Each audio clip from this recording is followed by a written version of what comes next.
إن الحمد لله نحمده ونستعينه ونستغفره ونعوذ بالله من شرور أنفسنا وسيئات أعمالنا من يهده الله فلا مضل له ومن يضلل فلا هادي له وأشهد أن لا إله إلا الله وحده لا شريك له وأشهد أن محمدا عبده ورسوله أما بعد فإن خير الحديث كتاب الله وخير الهدي هدي محمد صلى الله عليه وسلم وشر الأمور محدثاتها وكل محدثة بدعة وكل بدعة ضلالة وكل ضلالة في النار. أعوذ بالله من الشيطان الرجيم. بسم الله الرحمن الرحيم. وأذن في الناس بالحج يأتوك رجالا وعلى كل ضامر يأتين من كل فج عميق. وقال عز من قائل الحج أشهر معلومات فمن فرض فيهن الحج فلا رفث ولا فسوق ولا جدال في الحج وما تفعلوا من خير يعلمه الله وتزودوا فإن خير الزاد التقوى واتقون يا أولي الألباب. وقال النبي صلى الله عليه وسلم الحجاج والعمار وفد الله دعاهم فأجابوه وسألوه فأعطاهم. وقال النبي صلى الله عليه وسلم حين أهل بالحج لبيك اللهم لبيك لبيك لا شريك لك لبيك إن الحمد والنعمة لك والملك لا شريك لك.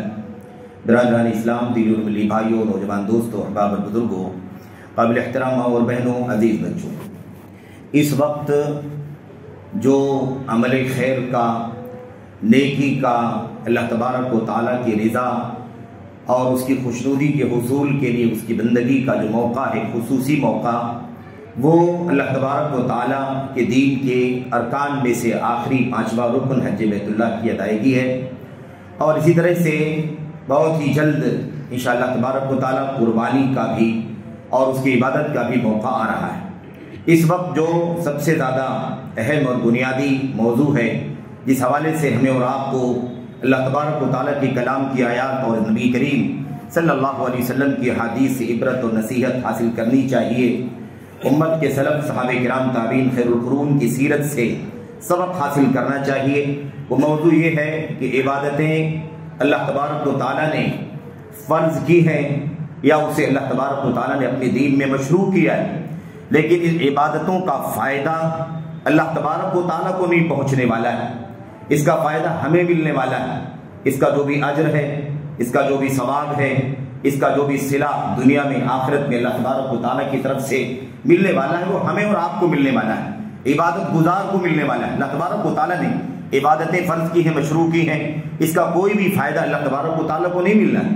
اللہ عز و جل کی ذات میں، اس کی صفات میں، اس کی عظمت میں، اس کے افعال میں اور اس کی عمومی شان میں کوئی ایک ذرہ بھی ہماری عبادتوں سے نہ اضافہ ہونے والا ہے، نہ اللہ تبارک و تعالیٰ کی شان میں، اللہ تبارک و تعالیٰ کی عظمت میں، اس کی بڑائی اور بزرگی میں ہماری عبادتیں، اگر ہم عبادتیں نہ کریں تو عبادتوں کے نہ کرنے سے اللہ تبارک و تعالیٰ کی شان میں کوئی کمی آنے والی نہیں. سمجھنا یہ ہے کہ عبادتوں کو ہمیں ادا کرنا ہے، اس کا اجر و ثواب، اس کا فائدہ ہمیں ملنا ہے. تو اجر و ثواب اور فائدہ ملنے کے لیے عبادتیں انجام دی جائیں، اس انداز سے انجام دی جائیں، اس انداز سے اللہ تبارک و تعالیٰ کو مطلوب مقصود ہے، اور اس نیت کے ساتھ، اخلاص کے ساتھ، للہیت کے ساتھ، اللہ تبارک و تعالیٰ کی رضا کے ساتھ عبادتوں کے پیچھے جو اللہ تبارک و تعالیٰ کا مقصد ہے، جو اس کے پیچھے بنیادی اور عظیم الشان اہداف اور مقاصد پوشیدہ ہیں، اس کے شعور کے ساتھ، اس کے احساس کے ساتھ عبادتیں انجام دی جانی چاہیے، تاکہ اللہ تبارک و تعالیٰ کے یہاں اس کا وہ بدلہ اور صلہ جو اللہ تعالیٰ نے طے کر رکھا ہے بندہ اسے حاصل کر سکے. ورنہ یہ عبادتیں کم کی جائیں یا بہت زیادہ بھی کی جائیں تو بندے کو اس کا کوئی صلہ بدلہ نہیں ملے گا، بلکہ اللہ تبارک و تعالیٰ کے یہاں اسے سزا بھی مل سکتی ہے کہ اس نے اللہ تبارک و تعالیٰ کی عبادتیں اس طرح سے انجام نہیں دی جس طرح سے اسے دینی چاہیے تھی. تو ہمیں عبادتوں میں دلچسپی لینا، عبادتوں کی فرائض کی، عبادتوں کی فرضیت اور اسی طرح سے اس کی شرعی حیثیت کو اچھی طرح سے سمجھنا، اس کا علم حاصل کرنا، اور اس کے بعد اسی احساس و شعور کے ساتھ، اسی اخلاص کے ساتھ، اسی للہیت کے ساتھ اور اسی اتباع سنت کے جذبے کے ساتھ اسے ادا کرنے کی ضرورت ہے، جس کے نتیجے میں اللہ تبارک و تعالیٰ ہمیں اور آپ کو اس کا صلہ اور بدلہ عطا فرمائے. سب سے پہلے تو اللہ تبارک و تعالیٰ اسے اپنی بارگاہ میں شرف قبولیت عطا فرمائے، اور پھر اس کے بعد اللہ تبارک و تعالیٰ اس کا صلہ اور بدلہ ہمیں اور آپ کو عطا فرمائے. میرے بھائیوں، میرے بزرگوں، چند باتیں اللہ کے کلام کی آیات اور نبی کریم صلی اللہ علیہ وسلم کی احادیث کی روشنی میں، اسی طرح سے کچھ سیرت اور امت کے اسلاف کی سیرت کے حوالے سے کچھ باتیں اپنے آپ کو نصیحت کرنے کے لیے اور آپ تمام بھائیوں کو بہنوں کو پہنچانے کے لیے عرض کرنا چاہتا ہوں۔ دعا کرتا ہوں کہ اللہ تبارک و تعالیٰ عبادت کے حوالے سے ہمیں اور آپ کو اس بات کی سوچ، اس کا احساس اور شعور پیدا کرنے کی توفیق عطا فرمائے، تاکہ اللہ تبارک و تعالیٰ کما حق ہماری عبادتیں ہوں اور اس کا صلہ ہمیں عطا فرمائے، دنیا میں اس کا بدلہ ملے، اس کی وجہ سے امن، شانتی، سکون، عافیت، اور اللہ تبارک و تعالیٰ کی طرف سے آخرت میں جو کچھ اس کا صلہ اور بدلہ ملنا ہے وہ ہمیں اور آپ کو اللہ تبارک و تعالیٰ عطا فرمائے۔ ورنہ ایسا نہ ہو کہ ہماری کوششیں بھی صرف ہو جائیں، ہمارے مال بھی خرچ ہو جائیں، ہماری جسموں کی تکان اور مشقت بھی بہت کچھ ہو جائے، لیکن اس کا صلہ اور بدلہ اللہ تبارک و تعالیٰ کے یہاں نہ ملے۔ اس سے بڑا خسارہ، اس سے بڑا گھاٹا ٹوٹا، اس سے زیادہ نقصان اور کچھ نہیں ہو سکتا ہے، کیونکہ سب سے بڑا خسارہ یہ ہے، اور اسی بات کو سمجھنے کی ضرورت ہے۔ ایک بندے مسلمان کو سب سے زیادہ جس بات پر توجہ دینے کی ضرورت ہے وہ یہ ہے کہ ہم یہ سمجھیں کہ اصل خسارہ کیا ہے، اصل فائدہ، اصل نفع اور اصل ربح اور بینیفٹ کیا ہے۔ اسی میں ہماری اور آپ کی غلطیاں ہمیں اور آپ کو بہت بڑے خسارے میں ڈال دیتی ہیں۔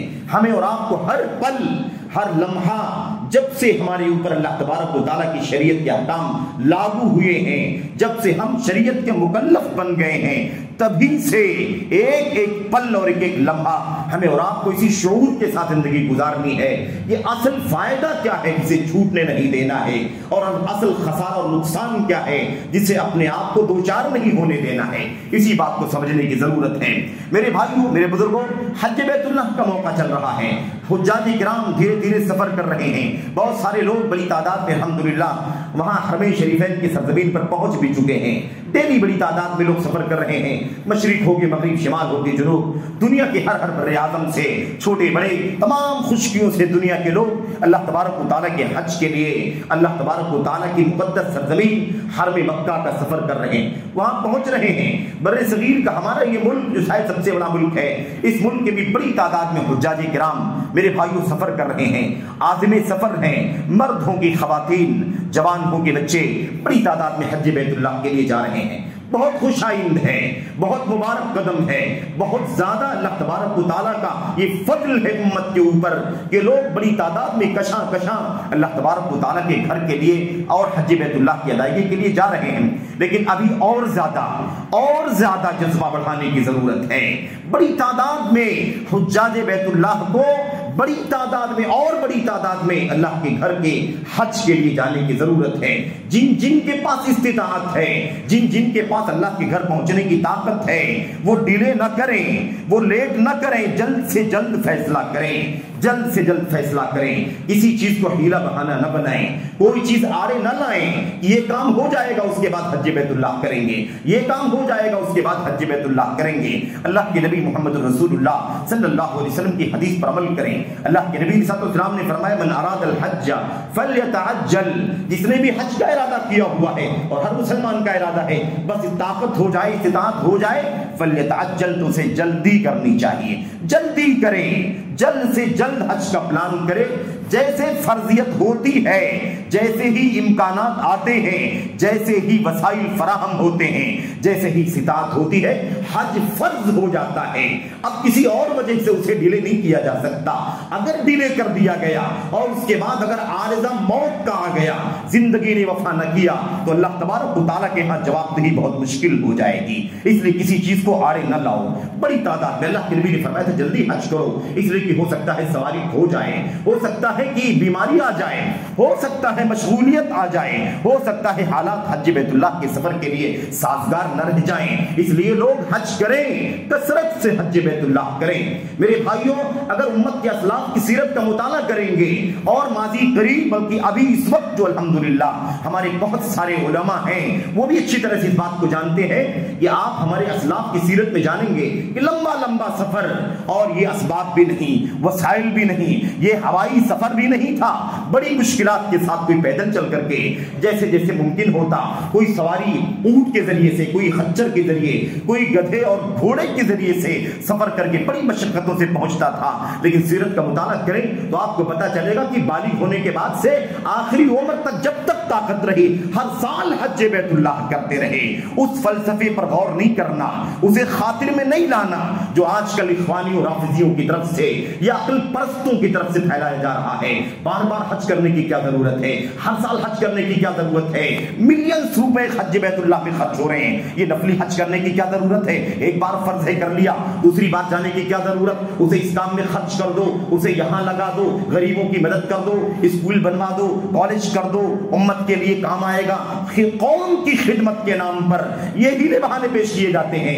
یہ انکار ہے اللہ تبارک و تعالیٰ کے دین کا، یہ انکار ہے نبی کریم صلی اللہ علیہ وسلم کی سنت کا۔ یہ کوئی فلسفہ نہیں ہے، یہ عقل پرستی کے سوا کچھ نہیں میرے بھائیوں۔ اللہ تبارک و تعالیٰ خوب جانتا ہے غربا فقراء کی مدد ہونے کے لیے کون سے سورس ہیں دین اسلام کے اندر، ان سورسوں سے ان غریبوں کی مدد کرو، مساجد کی مدد کرو، مدارس کی مدد کرو، لیکن اللہ تبارک و تعالیٰ کے دین کے ساتھ کھلواڑ نہ کرو، تلاؤب نہ کرو۔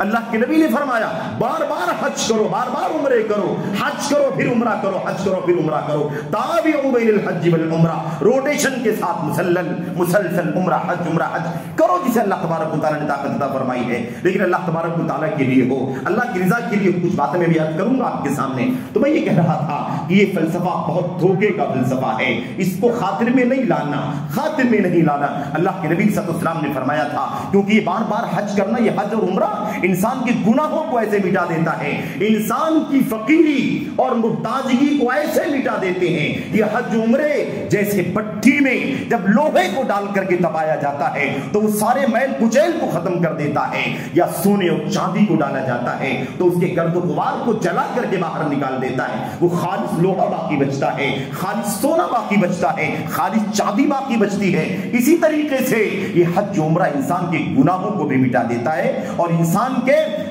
کے میرے بھائیوں فقر و فاقے کو بھی مٹا دیتا ہے۔ ہم سمجھتے ہیں پیسے خرچ ہوں گے فقیری آ جائے گی، پیسے خرچ ہوں گے ہمیں فاقہ کرنے کی نوبت آ سکتی ہے، ہمارا فلاں کام رک جائے گا، لیکن اللہ کے نبی محمد الرسول اللہ جو وحی الہی کی روشنی میں گفتگو کرتے تھے، آپ نے فرمایا مال کم نہیں ہوگا، فقیری دور ہو جائے گی، فقیری ختم ہوگی، دولت آئے گی، فقیری ختم ہو جائے گی، کشادگی آئے گی۔ یہ اللہ کے نبی محمد الرسول اللہ صلی اللہ علیہ وسلم نے فرمایا ہے۔ اس لیے ایک بات تو یہ ہو گئی، دوسری بات میں آپ سے جو خاص عرض کرنا چاہتا ہوں آج کے اس خطبہ جمعہ میں، وہ اس حوالے سے ہے کہ حج بیت اللہ ہو یا اس کے پہلے 4 جو کلمہ توحید کی گواہی کے ساتھ ساتھ جو نماز ہے، روزہ ہے، زکات ہے، یا اس کے علاوہ قربانی ہے، نذر و نیاز ہے، صدقات ہے، خیرات ہے، اور دیگر ساری عبادتیں، چھوٹی بڑی ساری عبادتیں، چاہے وہ فرائض کے درجے کی ہوں یا سنن اور مستحبات کے درجے کی ہوں، ساری کی ساری عبادتوں میں یہ ایک نقطہ ہمارے پلے ہمیشہ بندھا ہوا ہونا چاہیے میرے بھائیوں، کہ ہماری وہ جو عبادت ہے وہ اللہ تبارک و تعالیٰ کے لیے ہو اور سنت رسول کے مطابق ہو۔ عبادتوں کے جو مقاصد ہیں، اس کے پیچھے جو اہداف ہیں، اس کے پیچھے جو غرض و غایت ہے، اس کا جو پیغام ہے، اس کا جو سبق ہے، اس کا جو درس ہے، اس کے احساس کے ساتھ، اس کے شعور کے ساتھ وہ عبادت انجام دی جانی چاہیے، تب جا کر کے وہ عبادت اللہ تبارک و تعالیٰ کی بارگاہ میں قبول بھی ہوگی، اس کا صلہ اور بدلہ بھی ملے گا اور اس کے اثرات انسانی زندگی پر مرتب ہوں گے۔ ورنہ میرے بھائیوں ایک روایت ہو جائے گی، ایک عادت ادا ہو جائے گی، عبادت ادا نہیں ہوگی۔ حج بیت اللہ کا موقع ہے، حج بیت اللہ کے سلسلے میں بھی کچھ باتیں آپ کے سامنے عرض کرنی ہے۔ یہ حج بیت اللہ کیا ہے؟ یہاں سے 3900 کلومیٹر یا جو بھی ہے اس کا فاصلہ، تقریباً 4000 کلومیٹر کا فاصلہ طے کر کے ہم لوگ جاتے ہیں، اس ملک کے لوگ اور دنیا کے گوشے گوشے سے لوگ بہت زیادہ فاصلے سے بھی اور کچھ اس سے قریب فاصلے سے بھی آتے ہیں۔ میرے بھائیوں میرے بزرگوں، یہ کیا ہے؟ کیا ایک ٹرپ ہے؟ کیا یہ ایک محض ایک ٹور ہے جو انسان جائے اور کر کے واپس آ جائے؟ تو جس کے پاس دولت ہے، جس کے پاس پیسہ ہے، جس کے پاس وسائل کی فراوانی ہے، جس کے پاس کشادگی ہے، وہ جائے آئے۔ کیا صرف جانے آنے کا نام حج بیت اللہ ہے؟ کیا ٹائٹل لے لینے کا نام حج بیت اللہ ہے؟ یا اس کے بعد یا اس کے علاوہ حج بیت اللہ کے لیے جانے والا دنیا کے سامنے میڈیا کے دوش پر یہ پھیلا دے، عام کر دے دے کہ وہ حج بیت اللہ کے لیے گیا ہوا ہے، وہ طواف کر رہا ہے، وہ اب سعی کر رہا ہے، وہ اب طواف، وہ اب رمی جمار کر رہا ہے، وہ اب مینا میں ہے، مزدلفہ میں ہے، وہ اب عرفات میں ہے، وہ اب میرے بھائیوں طواف ودا کر رہا ہے، وہ اب مدینے جا رہا ہے، وہ زیارت کرنے کے لیے مکہ سے مدینہ پہنچ چکا ہے۔ کیا اس سب کی لوگوں کو آگاہی دینے کے لیے حج بیت اللہ ہے؟ کیا ہے حج بیت اللہ میرے بھائیوں؟ یا ہمیں 5 دن 5 سے 6 دن حج بیت اللہ کے ارکان کی ادائیگی کے لیے لگتے ہیں؟ اس کے پہلے کا وقت بھی خالی ہے، اس کے بعد کا وقت بھی خالی ہے۔ کیا ہم اس لیے حج بیت اللہ کا سفر کریں یہ 6 دن تو ارکان ادا کر لے جائیں اور اس کے بعد سارا وقت گھومنے میں لگا دیں، سارا وقت مارکیٹنگ میں لگا دیں، سارا وقت یہاں سے وہاں جانے اور خرچ کرنے میں لگا دیں؟ کیا اسی کا نام حج بیت اللہ ہے میرے بھائیوں؟ یہ تو پھر ایسی ہی ہو جائے گا کہ جس کے پاس دولت ہے وہ ٹرپ لگاتا ہے، کسی اور مشرق و مغرب کے ملکوں کا ٹرپ لگاتا ہے، وہ اسی طرح سے اسی ضمن میں مکہ چلا گیا، حج بھی ہو گیا اور وہ سفر کر کے بھی آ گیا، ٹور بھی ہو گیا، ایک جولہ بھی ہو گیا، ایک منورنجن بھی ہو گیا، ایک سیاحت بھی ہو گئی۔ اس طرح سے کہیں ہمارا حج بیت اللہ نہ ہو جائے۔ کیا ہے اس کے پیچھے؟ کیا ہے اس حج بیت اللہ کے پیچھے پیغام؟ کیا ہے اس کے پیچھے مقاصد؟ کیا ہے اس کے پیچھے اہداف جس کا شعور ایک مسلمان کی زندگی میں ہونا چاہیے؟ جانے سے پہلے رہے، وہاں ادا کرتے وقت رہے، واپس آنے کے بعد رہے، انسانی زندگی میں حج بیت اللہ کی روشنی ہمیشہ قائم رہے۔ یہ مقصد ہے اللہ تبارک و تعالیٰ کے اس حج بیت اللہ کی فرضیت کا۔ میرے بھائیوں، میرے بزرگوں، اس بات کو سمجھنے کی ضرورت ہے۔ حج بیت اللہ ہمیں پیغام دیتا ہے، حج بیت اللہ ہمیں بہت ساری سبق دیتا ہے، بہت ساری باتیں سکھاتا ہے، ہمیں وہ سب سیکھنے کی ضرورت ہے۔ ہم نے قرآن کریم کی 2-3 آیتیں آپ کے سامنے پڑھی ہیں اور ایک حدیث آپ کے سامنے پڑھی ہے، اور ایسی بہت ساری آیتیں حدیثیں اس ضمن میں آئیں گی انشاءاللہ تبارک و تعالیٰ۔ مجھے آپ کے سامنے آج اس بات کو عرض کرنا ہے اور سب سے پہلے اپنے آپ کو نصیحت کرنی ہے اور یہ بات آپ تک پہنچانی ہے، اس کے بعد کہ اللہ تبارک و تعالیٰ ہمیں اس عبادت حج کے مقاصد کو، اس کے اہداف اور غرض و غائب کو سمجھ کر کے اس کا احساس، شعور اپنے دل میں، دماغ میں، کردار میں اور چلت پھرت میں، تعامل میں، تصرفات میں رکھنے کی توفیق عطا فرمائے اور اس کے ساتھ حج کرنے کی توفیق عطا فرمائے۔ یہ ٹور بن کر کے نہ رہ جائے، یہ ٹرپ بن کر کے نہ رہ جائے، ایک سیاحت کے طور پر نہ رہ جائے۔ ایسی عبادت اللہ تبارک و تعالیٰ ہمیں کرنے سے بچائے، اللہ تبارک و تعالیٰ وہ کرنے کی توفیق عطا فرمائے۔ تھوڑی ہو، اللہ کی رضا کے لیے ہو، بامقصد عبادت ہو، اہداف اور غرض و غائب کو سمجھ کر کے مسلمان عبادت کرے۔ اللہ تبارک و تعالیٰ ہمیں اس طرح سے عبادت ادا کرنے کی توفیق عطا فرمائے، آمین یا رب العالمین۔ تو سب سے پہلی بات مجھے عرض یہ کرنا ہے کہ حج بیت اللہ سب سے بڑا پیغام یہ دیتا ہے پوری امت مسلمہ کو اور پوری انسانیت کے لیے پیغام ہے کہ یہ حج بیت اللہ ایک اللہ واحد کی رضا کے لیے بندہ کرتا ہے۔ یہ بات میں اس لیے کہہ رہا ہوں، جتنے ہمارے ایسے بھائی ہیں جو حج بیت اللہ کے لیے جاتے ہیں، جانے سے پہلے قبروں کا درشن کر کے تب سفر کرتے ہیں اور آنے کے بعد ایئرپورٹ پہنچنے کے بعد وہ گھر نہیں آتے، بلکہ وہاں سے نکل کر کے کسی بزرگ کے مزار پر، کسی کی قبر پر جا کر کے پہلے وہ درشن کرتے ہیں اور اس کے بعد اپنے گھروں کو واپس آتے ہیں۔ اس طرح بھی آج بھی اس طرح کے مسلمان میرے بھائیوں موجود ہیں۔ اس کا مطلب یہ ہے کہ حج بیت اللہ کو اس نے ایک محض ایک ٹور سمجھا، ایک اس نے روایتی انداز کا سفر سمجھا، اور اس نے کیا پایا، کیا حاصل کیا؟ کچھ بھی نہیں میرے بھائیوں۔ اللہ تبارک و تعالیٰ نے قرآن کریم کے اندر حج بیت اللہ کے حوالے سے یہ بات بیان فرمائی ہے کہ حج بیت اللہ اللہ کے لیے ہونا چاہیے۔ اگر حج بیت اللہ کے اندر اس توحید کا پیغام سمجھنا چاہو، یہ احساس ہو، یہ شعور ہو کہ گھر سے قدم باہر نکالنے سے لے کر کے میں اسی توحید کا اعلان کرنے کے لیے جا رہا ہوں، اعلان کرتا ہوا جاؤں گا، اعلان کرتا رہوں گا، اور اس کے بعد اعلان کرتا ہوا اللہ تبارک و تعالیٰ کی توحید کا واپس آؤں گا، اور اس کے بعد توحید میری زندگی کے پل پل میں قائم رہے گا، میرے عمل میں، میرے کردار میں، میری دعوت میں، میری ہر ادا میں اللہ تبارک و تعالیٰ کی توحید کا اعلان ہوتا رہے گا۔ اس احساس و شعور کے ساتھ میرے بھائیوں، اللہ کے نبی محمد رسول اللہ صلی اللہ علیہ وسلم کی مختصر بات کرتا ہوں۔ اللہ کے نبی صلی اللہ علیہ وسلم نے جب حج بیت اللہ کیا، ایک حج کیا، حجۃ الوداع جسے کہا جاتا ہے، وہ الوداعی حج کہتے ہیں ہم لوگ۔ الوداعی کا مطلب یہ نہیں ہے کہ آپ نے 2 4 10 حج کیے ہیں اور یہ آخری تھا اس لیے اس کو آخری حج کہا جاتا ہے، یہ الوداعی حج کہا جاتا ہے، نہیں، یہ مطلب نہیں ہے اس کا مقصد یہ ہے، مطلب یہ ہے کہ نبی کریم صلی اللہ علیہ وسلم نے جو حج کیا تھا وہ حج امت کو الوداع کہنے والا حج تھا. اس کے بعد آپ نے دوسرا حج نہیں کیا, آپ کو دوسرا حج کرنے کا موقع نہیں ملا, دوبارہ آپ نے مینا میں قدم نہیں رکھا, دوبارہ آپ نے مزدلفہ عرفات میں قدم نہیں رکھا. یہ معنی ہے حجۃ الوداع کا. اللہ کے نبی محمد رسول اللہ صلی اللہ علیہ وسلم نے فرمایا تھا ایھا الناس خذوا عنی مناسککم فانی لا ادری لعلی لا القاکم بعد عامی ھذا یا بعد حجتی ہذہ. اے میری امت کے لوگوں, مجھ سے حج کا طریقہ سیکھ لو. حج کا طریقہ میری سنت کے مطابق حج کرو, میرا طریقہ سیکھو. جیسے میں حج کرتا ہوں ویسے تم کرو, اس لیے کہ شاید میری تمہاری ملاقات اب اس جگہ پر نہیں ہو پائے گی, یا اس حج کے بعد دوبارہ میری ملاقات تم سے نہیں ہو سکے گی, اس سال کے بعد دوبارہ تمہاری ملاقات, ہماری ملاقات یہاں پر نہیں ہو سکے گی. تو اس لیے حجۃ الوداع ہے, آخری اور الوداعی حج تھا. میرے بھائیو, آپ نے جب وہ حج کیا اور آپ نے حج کو شروع کیا, آپ جانتے ہیں پہلا کام احرام کا ہوتا ہے. احرام کے کپڑے پہنے جاتے ہیں, احرام بعد میں ہوتا ہے. جب آدمی کہتا ہے اللہم لبیک حجن اللہم لبیک عمرتن, جب وہ عبادت میں داخل ہوتا ہے اسی کو احرام کہتے ہیں. اس وقت اللہ کے نبی صلی اللہ علیہ وسلم نے فرمایا تھا, حضرت جابر بن عبداللہ جنہوں نے نبی کریم صلی اللہ علیہ وسلم کے حج کو روایت کیا ہے, وہ فرماتے ہیں فأحل النبی صلی اللہ علیہ وسلم بالتوحید وقال لبیک اللہم لبیک لا شریک لک لبیک. نبی کریم صلی اللہ علیہ وسلم نے توحید کا اعلان کیا, احل بالتوحید, توحید کا اعلان کیا. میرے بھائیوں, توحید کا اعلان کیا, اور کیا اعلان کیا؟ لبیک اللہم لبیک لبیک لا شریک لک لبیک. اور آگے چلیں گے تو پھر ایک بار آتا ہے, ایک بار پھر اخیر میں لا شریک لک.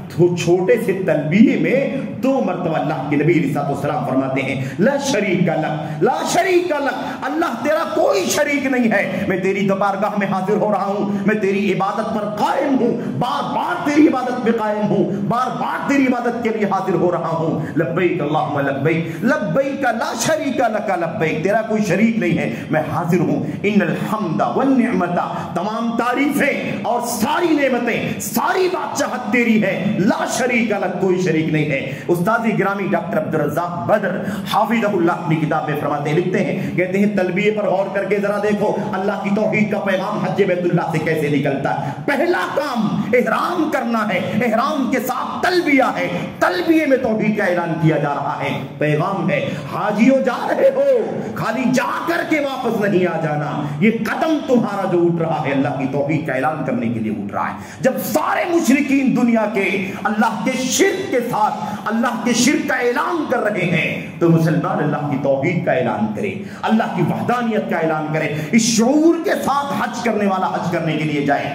تو حضرت فرماتے ہیں, کہتے ہیں کہ اس کی تلبیہ میں غور کرو. ایک بار جو لا شریک لک آیا ہوا ہے وہ اللہ تبارک و تعالیٰ کی بارگاہ میں حاضر ہونے کے لیے, اللہ کی عبادت کے لیے, اللہ کی بندگی کے لیے حاضر ہو رہا ہے. اس کا اعلان کر رہا ہے اس عبادت میں تیرا کوئی شریک نہیں ہے. میں جو آ رہا ہوں صرف تجھے راضی کرنے کے لیے آ رہا ہوں, میں جو آ رہا ہوں تجھے خوش کرنے کے لیے آ رہا ہوں. تیری توحید کا اعلان, تیری بندگی کا اعلان, اس کے لیے میں آ رہا ہوں. لا شریک لک, اس عبادت میں تیرا کوئی شریک نہیں ہے. اور اگلا جو لا شریک لک ہے اس میں 3 باتوں کی نفی کی جا رہی ہے. اے اللہ تبارک و تعالیٰ, ساری نعمتیں تیری ہیں, ساری بادشاہت تیری ہے, ساری تعریفیں تیری ہیں, ان 3 چیزوں میں بھی تیرا کوئی شریک نہیں ہے. ساری تعریفوں کا حقدار تو ہے, ساری نعمتیں تیری جانب سے ہیں, اور ساری حمد و ثنا تیرے لیے ہے, اور ساری بادشاہت تیرے لیے ہے. اس لیے مسلمان اپنا قدم حج کے لیے بڑھاتا ہے تو سب سے پہلے اعلان کرتا ہے عبادت و بندگی میں تیرا کوئی شریک نہیں ہے, اور تیری بادشاہت میں, تیری نعمت میں, اور تیری حمد و ثنا میں تیرا کوئی شریک نہیں ہے. اس کا اعلان کر کے جاتا ہے. اور اسی لیے اللہ کے نبی نے فرمایا تھا مسلمانوں, ریاکاری کے لیے, دکھاوے کے لیے نہیں, یہ حج بیت اللہ ہے, یہ عبادت جسمانی عبادت بھی ہے, اور جسمانی سے کہیں زیادہ مالی عبادت ہے. لمحہ پر پیسہ خرچ ہونے کے بعد انسان حج بیت اللہ کا سفر کرتا ہے. میرے بھائیوں, اس میں ریاکاری کا خطرہ زیادہ ہوتا ہے. جہاں مال ہے وہاں ریاکاری, جہاں دولت ہے وہاں ریاکاری کا خطرہ زیادہ ہوتا ہے. اس لیے اللہ کے نبی علیہ السلام کی پیغام بھی امت کو بتلا دیا, تمہاری توحید کیسی خالص ہونی چاہیے, نہ تمہاری عقیدے میں شرک ہو, نہ تمہاری اس عبادت میں, اس عبادت کے کسی حصے میں کوئی ریاکاری اور دکھاوا ہو. کسی کو دکھاوا نہیں, کسی کو سنانا نہیں, کسی کا نام و نمود نہیں مقصد ہونا چاہیے. اللہ کی رضا کے لیے عبادت ہو. اللہ کے نبی صلی اللہ علیہ وسلم نے حج بیت اللہ کے لیے جب سفر شروع کیا تو آپ نے فرمایا تھا اسی تلبیہ کے وقت, تلبیہ کے ساتھ آپ نے یہ بھی فرمایا تھا اللہم ہذہ حجۃ لا ریاء فیہا ولا سمعہ, اے اللہ یہ وہ حج ہے جو میں کر رہا ہوں, اس کے اندر کوئی ریاکاری نہیں ہے, کوئی دکھاوا نہیں. تجھے راضی کرنے کے لیے کیا نبی کریم صلی اللہ علیہ وسلم ریاکاری کرتے تھے, کیا دکھاوا کر سکتے تھے؟ لیکن یہ امت کو پیغام دیا جا رہا ہے, لوگوں ریاکاری کا خطرہ زیادہ ہے. ریاکاری اور آج کل میڈیا کے دور میں اللہ اللہ کیا کہنا, قدم گھر سے نکالتا ہے, کیمرہ چل رہا ہوتا ہے, تصویریں نکالی جا رہی ہوتی ہیں, ویڈیو بنائی جاتی ہے, قدم قدم پر تصویریں, اور اسے لائیو اپڈیٹ کیا جاتا ہے فیس بک کے اوپر, اس کے اوپر, اس کے اوپر, سوشل سائٹوں کے اوپر. حاجی صاحب پتہ نہیں ایئرپورٹ پہنچیں گے کہ نہیں پہنچیں گے, لیکن دنیا کو پتہ چل رہا ہے کہ حاجی صاحب گھر سے نکل چکے. میرے بھائیو قدم قدم پہ تصویریں, دکھاوا نہیں ہے تو کیا ہے, ریاکاری نہیں ہے تو کیا ہے. ایسا حج کر کے دکھاؤ مسلمانوں جو بغیر کیمرے کے کیا جا رہا, اللہ کی رضا والا حج کر کے دکھاؤ. قدم قدم پہ ادھر ایئرپورٹ پر بھی فوٹو نکالے جا رہے ہیں. میرے بھائیو حاجی صاحب جا رہے ہیں, دنیا کو پتہ چل رہا ہے. مکہ پہنچ گئے, حرم کے دروازے پر تصویریں, طواف کرنے کے لیے اترے مطاف پر تو ہاتھ اٹھا کر کھڑے ہو گئے, کوئی تصویر کھینچے, کوئی ویڈیو بنائے اور اپلوڈ کرے کہ حاجی صاحب حج کرنے کے لیے آئے ہوئے ہیں, دنیا کو دکھانے کے لیے. طواف کر رہا ہے, دنیا کو دکھاتا ہے, صحیح کر رہا ہے صفا مروہ کی, دنیا کو دکھاتا ہے. میرے بھائیوں کون سا حج کیا جا رہا ہے؟ وَأَتِمُّ الْحَجَّ وَالْعُمْرَةَ لِلَّهِ, اللہ کے لیے حج عمرہ پورا کرو, اللہ کے لیے, ورنہ تمہارے یہ لاکھوں روپے ضائع ہو جائیں گے. اللہ کی بارگاہ میں قبول ہونا تو دور کی بات ہے, تم نے کیا نہیں اللہ کے لیے تو اللہ قبول کیسے کرے گا؟ اور جب قبول اللہ نہیں کرے گا تو اجر بھی نہیں دے گا. قیامت ہی دن جب سارے ریاکار حاضر ہوں گے اللہ تبارک و تعالیٰ سے اجر مانگنے کے لیے, اللہ تبارک و تعالیٰ سے ثواب اور جنت پانے کے لیے, اللہ فرمائے گا تم نے میرے لیے حج نہیں کیا تھا, یا تھوڑا میرے لیے کیا, شریک کیا تم نے, نام میرا لیا, دکھایا دنیا کو. جاؤ جن کو دکھانے کے لیے تم نے حج کیا تھا, اگر وہ کچھ تمہیں اجر و ثواب دے سکے تو ان سے لے لو. میرے بھائیو نفسی نفسی کا عالم ہوگا. کیوں تصویریں, کیوں ویڈیو, مینا میں, مزدلفہ میں, عرفات میں, عرفات دنیا میں زندگی میں اس سے مقدس جگہ نہیں ہے, اس سے مقدس گھر ہی نہیں ہے. جب اللہ تبارک و تعالیٰ اپنے ان بندوں حاجیوں کا نام لے کر کے, ان کا ذکر کر کے اپنے فرشتوں میں, مقدس فرشتوں میں فخر کرتا ہے, فرشتوں یہ میرے بندے عرفات کے میدان میں صرف مجھے راضی کرنے کے لیے آئے ہیں. جاؤنی شعثا غبرن, ان کے بال اڑے ہوئے ہیں, ان کے اوپر دھول گرد و غبار اٹے ہوئے ہیں, کس کو راضی کرنے کے لیے آئے ہیں؟ اللہ کو راضی کرنے کے لیے آئے. وہاں بھی تصویر تم کھینچو گے, وہاں بھی فوٹوگرافی کرو گے, وہاں بھی دکھاوا کرو گے. مجھے بتاؤ کہ پھر یہ معاف کہاں کرواؤ گے؟ حج بیت اللہ سب معاف کرنے والا سفر ہے. اب یہاں بھی تم نے منکرات سے, اور منکرات معمولی نہیں ہے, لوگ سمجھتے ہیں کہ معمولی ہے, فوٹو کھینچ لیا تو ٹھیک ہے, کیا حرج. میرے بھائیوں آپ احرام کی حالت میں ہوتے ہیں, احرام کو پامال کیا, وہ زمین مقدس ہے, حرم ہے, حرم کو پامال کیا, مہینہ ذوالحجہ کا ہے, ذوالقعدہ کا ہے, محرم کا ہے, تم نے اسے پامال کیا. کتنے حرام کو تم پامال کرتے ہو. حاجیو اللہ سے ڈر کر کے حج کرو. ہم نے عرض کیا بغیر کیمرے کا, بغیر میڈیا کا حج کرو, اللہ کی رضا کے لیے حج کرو. اللہ تبارک و تعالیٰ تمہارے حج کو قبول فرمائے گا, دکھانے کے لیے, ریاکاری کے لیے نہیں. تو حج بیت اللہ کا ایک پیغام کیا ہے؟ اخلاص للہ, اللہ کی توحید خالص, اس مقصد کے ساتھ حج ہونا چاہیے. نمبر 2 اللہ تبارک و تعالیٰ کا تقویٰ, اللہ تبارک و تعالیٰ کا تقویٰ اس حج کا بنیادی مقصد ہے. وَتَزَوَّدُوا فَإِنَّ خَيْرَ الزَّادِ التَّقْوَىٰ, توشہ لے کے جاؤ, سامان سفر لے کے جاؤ, سب سے بہترین سامان سفر تقویٰ ہے. ایسی اللہ تبارک و تعالیٰ نے فرمایا ذالک وَمَن يُعَظِّمْ شَعَائِرَ اللَّهِ فَإِنَّهَا مِن تَقْوَى الْقُلُوبِ, وہ اللہ کی شعائر کا احترام کرے گا. مکہ, مکے کے اندر اللہ کا گھر, خانہ کعبہ, حرم مکہ, حرم کا علاقہ, اس کے بعد میرے بھائیوں سارے شعائر, منا, مزدلفہ, عرفات, جمرات, ان سب کی جو تعظیم کرے گا یہ اللہ تبارک و تعالیٰ کے تقوی کا نتیجہ ہے جو بندے کے دل کے اندر ہوتا ہے اس کے نتیجے میں تعظیم کرتا ہے، اگر تعظیم نہیں کرتا ہے تو دل تقوی سے خالی۔ اللہ تبارک و تعالیٰ کا تقوی، حج بیت اللہ کی آیتیں حدیثیں ہم بار بار سنتے ہیں، جو اللہ تبارک و تعالیٰ کے لیے حج کرے اسے چاہیے کیا کرے وہ فلا یرفث ولا یفسق، اور کیا فرمایا اللہ کے لیے حج کرے، اس حج کے اندر نہ تو فسق ہونا چاہیے اور نہ تو اس کے اندر شہوانی گناہ ہونا چاہیے، شہوت کے گناہ، اس کو دیکھا اس کو دیکھا، اس پر نظر اٹھایا اس پر نظر اٹھایا، یہ کیا وہ کیا۔ میرے بھائی اس سے پاک حج کرنے کی ضرورت، ولا جدال بالحج، اور اس کے اندر جھگڑا نہیں ہونا چاہیے۔ بات بہت ساری بے انتہا باتیں، کسی موقع پر بات ہوگی انشاءاللہ تبارک و تعالیٰ۔ تو حج بیت اللہ کا دوسرا سبق کیا ہے؟ ہمیں اللہ تبارک و تعالیٰ کی عبادت تقوی کا پیغام دیتی ہے۔ اگر وہاں بھیڑ ہے ہمیں اللہ سے ڈرنا ہے، نگاہوں کو بچانا ہے، تو اگر یہاں بھی بھیڑ ہے تو ہمیں اپنی نگاہوں کو بچانا ہے۔ یہ پیغام ہے تقوی کا اللہ تبارک و تعالیٰ کی طرف سے۔ ایسے ہی حج بیت اللہ کا ایک پیغام کیا ہے؟ زندگی میں کامیابی اللہ کے نبی کی سنت سے مل سکتی ہے، سنت رسول کے بغیر کامیابی ممکن نہیں ہے۔ دنیا کے بڑے سے بڑے کا کوئی حوالہ دے دے یا فرقوں کے حوالے دے، مسلکوں کے حوالے دے، بزرگوں کے حوالے دے، اللہ کے اولیاء کے حوالے دے، بڑے سے بڑے محدثین اور بڑے سے بڑے فقہا اور مفتیان کا حوالہ دے، سنت کے بغیر نجات کامیابی ممکن نہیں ہے۔ سب کے سب پابند سنت ہیں، سب کے اوپر سنت کی پابندی لازمی۔ اللہ کے نبی محمد رسول اللہ نے پیغام شروع میں دے دیا، حج کا آغاز کرنے سے پہلے فرمایا لِتَأْخُذُوا عَنِّي مَنَاسِكَكُمْ۔ لاکھ لوگ، سوا لاکھ لوگ ہیں، آپ پیغام دے رہے ہیں سنت میری ہوگی، حج کیسے کیا جائے گا اس کا طریقہ مجھ سے سیکھو۔ لِتَأْخُذُوا عَنِّي مَنَاسِكَكُمْ، اپنے حج کا طریقہ مجھ سے سیکھو، یہ سنت ہے۔ اور نبی کریم صلی اللہ علیہ وسلم نے بتا دیا، صحابہ نے پلے باندھ لیا، گلے لگا لیا نبی کے حکم کو۔ سنت تو سنت، ایک میرے بھائیوں ایک ادنا سا بھی کوئی کام سنت کے خلاف صحابہ کرام کرنے کو تیار نہیں ہوا کرتے۔ حضرت عبداللہ بن عباس رضی اللہ تعالیٰ عنہ غالباً راوی بیان کرتے ہیں، ایھا الناس حجوا کما حج النبی صلی اللہ علیہ وسلم وَلَا تَقُولُوا هَذَا فَرْضٌ وَهَذَا سُنَّةٌ، اے لوگ ویسے حج کرو جیسے تم نے نبی کو حج کرتے ہوئے دیکھا ہے، جیسے نبی نے حج کیا ویسے تم حج کرو۔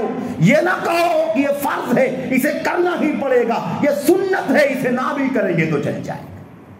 یہ بھی ایک عجیب مسئلہ ہے، ٹھیک ہے وہاں بھیڑ بھاڑ ہے، مسائل ہیں اور بہت ساری جگہوں پر دشواریاں پیدا ہوتی ہے، اسے انکار نہیں ہے کہ جہاں رخصتیں ہیں وہاں رخصتوں پر عمل کیا جانا جائز، اس میں کوئی حرج کی بات نہیں ہے، لیکن ایک بات یاد رہے، پہلے عزیمت بتانا ضروری ہے، اگر وہ عزیمت ممکن نہ ہو تب رخصتوں کی طرف جانے کی اجازت دی جانی چاہیے۔ یہ طریقہ صحیح نہیں ہے کہ آدمی اصل مسئلہ نہ بتائے، صرف رخصت بتائے، یہ کرنا ہے ایسا کر لو ایسا کر لو، اصل کیا ہے اسے بتایا جائے، وہ نہ ہو سکے تو رخصتوں پر عمل کرنے کا راستہ بتایا جائے، تاکہ ویسے حج کرو جیسے اللہ کے نبی نے حج کیا ہے۔ سنت اور فرض کی تفریق کر کے کوئی کام کرو کوئی کام چھوڑ دو، یہ طریقہ کسی مسلمان کا نہیں ہونا چاہیے۔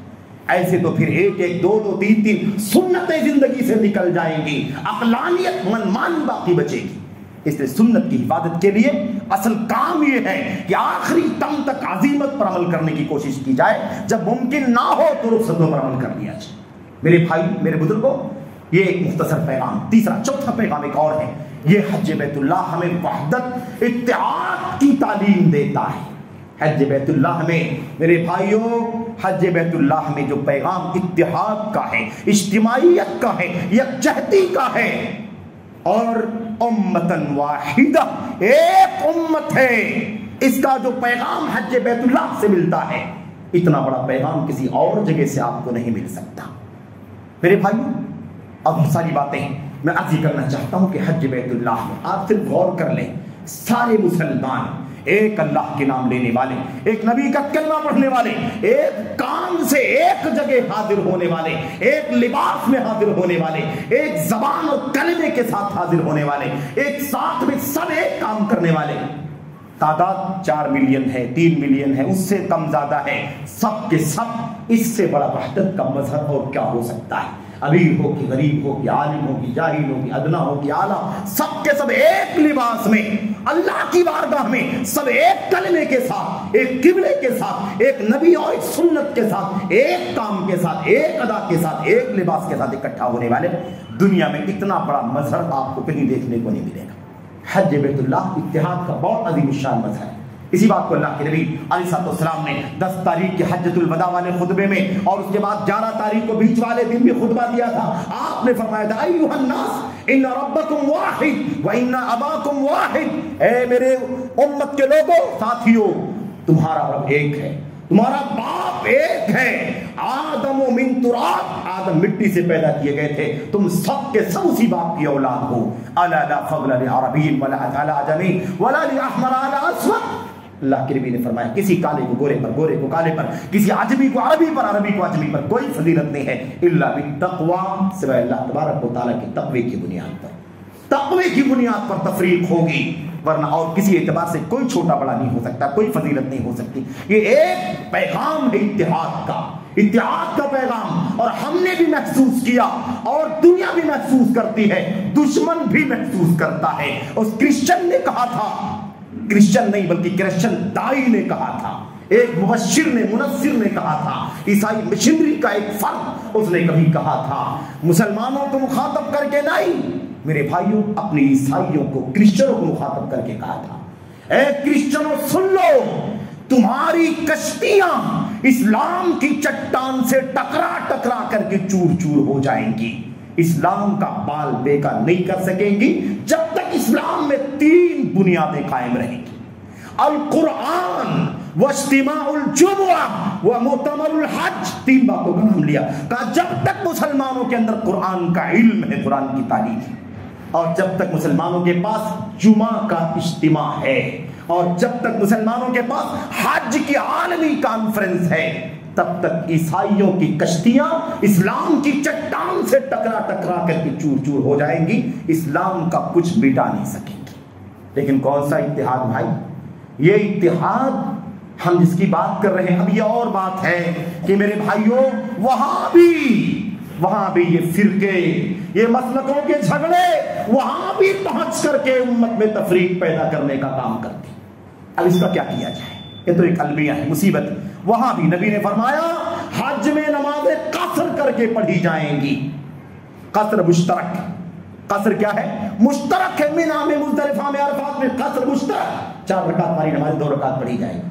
جمع کرنے کا مسئلہ ذرا 2 طرح سے ہے، مینا میں جمع نہیں کیا جائے گا، صرف قصر کیا جائے گا، مزدلفہ عرفات میں جمع بھی کیا جائے گا، قصر بھی کیا جائے گا۔ لیکن آپ کو، ہمارے بھائی کو بتانے کے لیے بتا دوں میں، وہاں بھی ہمارے بعض نادان بھائی مسلکوں کو لے کر کے، میرے بھائی 4 رکعت ظہر پڑھیں گے عرفہ میں کھڑے ہو کر کے، 4 رکعت عصر پڑھیں گے عرفہ میں کھڑے ہو کر کے، اور اذان دیں گے اپنے ہندوستان کے ٹائم سے۔ لا حول ولا قوت الا باللہ، اللہ تبارک و تعالیٰ ہی کی طاقت ہے، کون سمجھائے، کیسے سمجھائے؟ تو بہرحال میں یہ بات نہیں کرتا کہ یہ ٹکڑے کرنے والا کام وہاں بھی چلاتے ہیں لوگ۔ اللہ کے نبی علیہ السلام نے کوئی فلسفہ جو بیان کیا جاتا ہے مسلکوں کی طرف سے، کوئی فلسفہ اللہ کے نبی نے نہیں بتلایا۔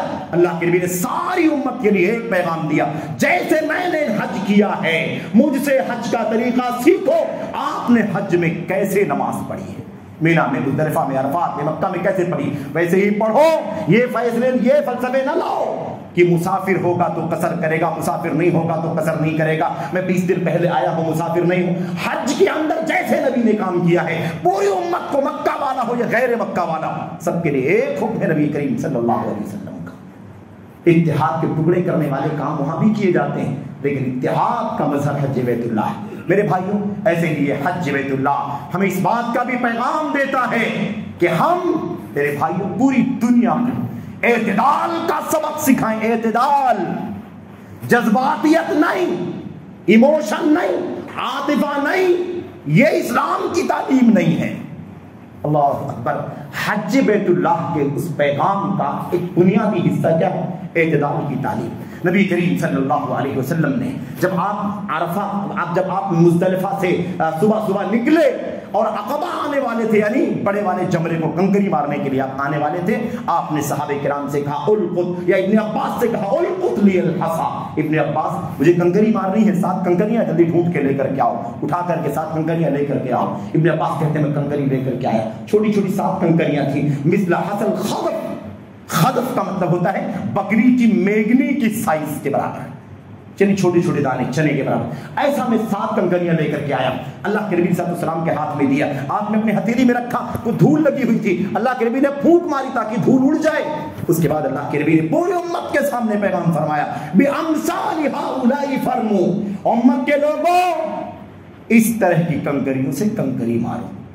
کنکری کیسے مارو؟ اس طرح کی کنکریوں سے مارو، اسی سائز کی۔ اور اس کے بعد نبی نے یہ پیغام بھی دے دیا، جذباتیت دین اسلام کی تعلیم نہیں، لا تغلو، اے لوگو امت کے لوگو دین میں غلو مت کرو، تجاوز مت کرو حد سے آگے، فَإِنَّمَا أَهْلَكَ مَنْ كَانَ قَبْلَكُمُ الْغُلُوُّ فِي الدِّينِ، کیونکہ تم سے پہلی جو امتیں دنیا میں تھی ان کو ہلاکت کیا، ہلاک کیا تو ان کو غلو کرنے نے ہلاک کیا، اسی تجاوز میں حد سے زیادہ آگے بڑھ جانے کی وجہ سے وہ ہلاک و برباد ہو گئے۔ مسلمانوں سنو غور سے، سنو غور سے، اگر کہیں جذباتیت کی تعلیم اگر دیتے نبی کریم صلی اللہ علیہ وسلم تو آپ نے اس حج بیت اللہ کے موقع پر ضرور دیا ہوتا، کیونکہ بات کنکری مارنے کی ہے، بات کنکری مارنے کی ہے۔ کنکری مارنے کی تاریخ آپ جانتے ہیں نا، نبی کریم صلی اللہ کے نبی حضرت خلیل علیہ السلام کا واقعہ آپ جانتے ہوں گے، وہ تشریف لائے، شیطان نے روکا، آگے بڑھے، شیطان نے روکا، اور آگے بڑھے، شیطان نے روکا، تینوں جگہوں پر ابراہیم خلیل علیہ السلام نے 7 کنکریاں ماری، اس کے بعد والے کو 7 کنکریاں ماری، اس کے بعد شیطان 3 جگہ آڑے آیا، اسے 7 کنکریاں ماری تھی۔ اللہ کے نبی نے کنکریوں کو سنت بنا دیا۔ اگر بات جذبات کی ہوتی، اسلام میں جذباتیت کی تعلیم ہوتی، ایموشن کی تعلیم ہوتی، اور گرمی کی، حدت کی، شدت کی، تحریکیت کی تعلیم ہوتی تو نبی کریم وہاں فرماتے ظالموں، ان شیطانوں کو، ظالم شیطانوں کو بڑے بڑے پتھر اٹھا کر کے مارو۔ اللہ کے نبی نے فرمایا کہ کنکریوں کے ذریعے سے مارو، ایسا ہونا چاہیے، تمہاری کنکریاں اس سائز کی ہونی چاہیے۔ اور اسی لیے اللہ کے نبی نے فرمایا تھا یہ جو آپ دیکھتے ہو طواف، یہ جو دیکھتے ہو سعی، یہ جو دیکھتے ہو میرا مزدلفہ عرفات کا جانا، یہ جو دیکھتے ہو جمرات کو کنکری مارنا شیطانوں کو، یہ سب کس لیے ہے؟ لِإِقَامَةِ ذِكْرِ اللَّهِ تَعَالَى، یہ سب اللہ تبارک و تعالیٰ کا ذکر قائم کرنے کے لیے ہے، اللہ کو یاد کرنے کے لیے، جیسے جیسے بتایا ویسے ویسے۔ اگر یہ شیطان کی بات آتی کہ شیطان کو مارنا ہے، اگر جذباتیت کی تعلیم دے سکتے نبی اور دینا ممکن ہوتا، صحیح ہوتا، اللہ کے نبی صلی اللہ علیہ وسلم اسی موقع پر آپ کو، امت کو، شیطانوں کو بڑے بڑے پتھروں سے مارنے کی تعلیم دیتے، لیکن آپ نے بتلا دیا کہ یہاں بھی جذباتیت اور غلو اسلام کے اندر درست نہیں۔ میرے بھائی، تو بہرحال کہنے کا مطلب یہ ہے کہ یہ حج بیت اللہ کے بہت سارے پیغام، ایک دو باتیں اور ذکر کر دیتا ہوں 1-2 منٹ کے اندر۔ ایک پیغام یہ بھی ہے کہ اسلام، حج بیت اللہ ہمیں اچھے اخلاق کی تعلیم دیتا ہے، اچھے اخلاق۔ ہر جگہ بھیڑ ہے، ہر جگہ مشکل ہے، چلنا پھرنا مشکل ہے، پیدل چلنا مشکل، سواری کرنا مشکل، کھانے کے لیے لائن، پینے کے لیے لائن، باتھ روم کے لیے، ہر طرح کی مشقتیں ہیں وہاں پر، لیکن نبی کریم صلی اللہ علیہ وسلم نے آپ نے کیا دیا؟ تعلیم دیا، اچھے اخلاق کے ساتھ پیش آؤ، اچھے اخلاق کے ساتھ پیش آؤ۔ کیا کہا؟ وَلَا فُسُوقَ، کوئی نافرمانی کا کام نہیں ہونا چاہیے، نرمی کے ساتھ پیش آؤ، اپنے بھائی کے ساتھ نرمی کرو۔ میرے بھائیوں، آپ کو پتا ہے اللہ کے نبی صلی اللہ علیہ وسلم نے نماز کے اندر کھڑے ہونے کے وقت آپ نے کیا فرمایا تھا؟ خِيَارُكُمْ أَلْيَنُكُمْ مَنَاكِبًا، تم میں سب سے بہتر وہ ہیں جو اپنے بھائی کے ساتھ جب کندھا ملا کر کھڑے ہوتے ہیں، اگر جگہ کم ہو تو اپنے بھائی کے لیے اپنے موڑھوں کو، اپنے کندھے کو نرم کر لو تاکہ آپ کا بھائی آرام سے کھڑے ہو کر کے نماز پڑھے، برداشت کر لو۔ اگر یہ نماز کی صفوں کے اندر یہ تعلیم ہے تو حج بیت اللہ جیسے بھیڑ کی جگہ پر کس قدر اخلاق کی تعلیم ہوگی۔ میرے بھائیوں، اس حوالے سے بہت ساری باتیں ہیں، مجھے کہنے کا موقع نہیں ہے۔ آخری ایک بات اور بھی ہے، حج بیت اللہ ہمیں اس بات کی بھی تعلیم دیتا ہے، اسلام کی شان و شوکت، اسلام کی عظمت کا اظہار بھی حج بیت اللہ سے نکل کر کے آتا ہے۔ آپ کو یاد ہوگا نبی کریم صلی اللہ علیہ وسلم جب حج کرنے کے لیے آئے تو آپ نے دیکھا، پتہ لگا کہ مشرکین مکہ سب ادھر جس کو حتیم کہا جاتا ہے اس طرف بڑی تعداد میں بھیڑ لگا کر کے کھڑے ہیں اور یہ باتیں کر رہے ہیں. یہی مکے والے لوگ ہیں مسلمان محمد کے ساتھی. یہ لوگ یہاں سے چھوڑ کر کے مدینہ چلے گئے تھے. مدینے کے بخار نے توڑ دیا تھا. یہ سب کے سب بیمار ہو گئے تھے, کمزور ہو گئے تھے. اب یہ حج کرنے کے لیے آئے ہیں. کمزور لوگ ہیں. حج بیت اللہ کیسے کرتے؟ طواف کرتے ہوئے ذرا دیکھو, صحیح کرتے ہوئے ذرا دیکھو. اللہ کے نبی صلی اللہ علیہ وسلم نے فرمایا جب یہ لوگ تمہیں دیکھنے کے لیے آئے ہیں تو شروع کے 7 چکروں میں سے طواف کے 3 چکروں میں ذرا سا دوڑ کر کے طواف کرو, دوڑ کر کے طواف کرو, تاکہ ان کو پتا چلے کہ مسلمانوں کو جو تانا دیا جا رہا ہے کہ مسلمان کمزور ہو گئے تھے, مسلمان کمزور نہیں ہوئے ہیں بلکہ ان کی بازوؤں میں طاقت اور قوت ہے. وہ پوری ہمت کے ساتھ, پوری طاقت کے ساتھ, پوری پامردی کے ساتھ آج بھی خانہ کعبہ کا طواف کر رہے ہیں. اللہ کے نبی علیہ السلام نے صرف شروع کے 3 چکروں میں دوڑنے کے لیے کہا, بقیہ 4 چکروں میں نہیں کہا. ابن عباس فرماتے ہیں رضی اللہ تعالیٰ عنہ, آپ نے صرف اس لیے 7 چکر میں دوڑنے کا حکم نہیں دیا تھا تاکہ آپ اپنے ساتھیوں کو مشقت میں نہ ڈالیں. شفقت کے لیے, رحمت کے لیے آپ علیہ السلام نے کہا 3 چکر میں دوڑ کر کے طواف کرو تاکہ ان کو دکھائی دے اور پھر یہ اٹھ کے چلے جائیں کہ ہم نے جو تانا دیا ہے وہ غلط. میرے بھائی وہ سنت ہے, آج بھی قائم ہے, قیامت تک وہ سنت کیا ہوگی؟ قائم رہے گی. اور یہ چیز درست ہے, صحیح ہے. میرے بھائیوں ایک صحابی رسول ہے ابو دجانہ انصاری رضی اللہ تعالیٰ عنہ, جانتے ہیں, بڑے پامرد صحابی, اور جنگ احد میں ان کا منظر جو پڑھے سیرت پڑھنے والے جانتے ہیں. ابو دجانہ انصاری بڑے پامردی سے لڑنے والے تھے. جب میدان جنگ میں اترتے تو پوری تیاری کے ساتھ اتر جاتے اور ایک پٹی تھی ان کے پاس, اس پٹی کو سر پہ باندھ لیتے, سرخ رنگ کی پٹی, اور لوگ کہتے کہ اگر ابو دجانہ نے اپنی پیشانی پر پٹی باندھ لی ہے اس کا مطلب یہ ہے, اعلان ہے کہ مرتے دم تک خون کے آخری قطرے تک لڑتے رہیں. اور اس کے بعد جب میدان کارزار میں اترتے ابو دجانہ تو بالکل اکڑتے ہوئے, اتراتے ہوئے دوڑتے. نبی کریم صلی اللہ علیہ وسلم جنگ احد میں دیکھا کہ آپ دوڑ رہے ہیں ابو دجانہ, اور اکڑ کر کے, اترا کر کے دوڑ رہے ہیں تاکہ مشرکین اور کفار جب دیکھیں تو ان کے پتے پانی ہو جائیں. اللہ کے نبی صلی اللہ علیہ وسلم نے صحابہ سے کہا ساتھیو یہ چال جو ہے, یہ اکڑ والی چال, یہ اللہ کو پسند نہیں ہے, لیکن اس جگہ کرنے میں کوئی حرج نہیں ہے.